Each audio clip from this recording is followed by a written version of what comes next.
Hello guys, welcome back to our channel. నేను మీ పర్వీన్. చూడండి, ఇదైతే రంజాన్ కి 1 వీక్ ముందు వీడియో అన్నమాట. పోస్ట్ చేయడం లేట్ అయిపోయింది. సో రంజాన్ రోజు మేము చేసుకునే షేర్ ఖుర్మా గానీ, లేకపోతే నార్మల్ సేమియా పాయసం గానీ, లేకపోతే దమ్కి సేమియా చేసుకుంటాము బ్రేక్ఫాస్ట్ లోకి.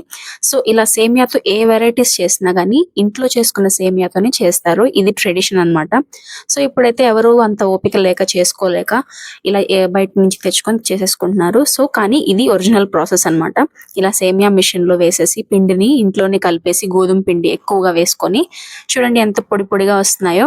సో నేను వచ్చేసరికి మా మమ్మీ పిండి కలిపేసింది గైస్, లేకపోతే మీకు ఫుల్ ప్రాసెస్ చెప్పేదాన్ని. సో ఈసారి ఎప్పుడైనా నాకు కుదిరినప్పుడు వీడియోని ఫుల్ గా తీసేసి మీకు అప్లోడ్ చేస్తాను. చూడండి, ఈ పిండి ముద్దని అట్లా ఆయిల్ లో ముంచేసి ఆ సేమియా మిషన్ లో పెట్టి గట్టిగా తిప్పాలి. చాలా ఓపిక కావాలి గైస్ ఈ సేమియా చేయాలంటే. ఒకళ్ళు తిప్పుతూ ఉంటే ఇంకొకరి కింద ఇలా పొడి పొడిగా తీసేసి ఇలా ప్లేట్స్ మీద గానీ వేసేసుకొని ఇలా ఆరబెట్టేసుకోవాలన్నమాట. ఎండ చక్కగా ఉంటే 2 రోజుల్లోనే ఆరిపోతాయి అన్నమాట.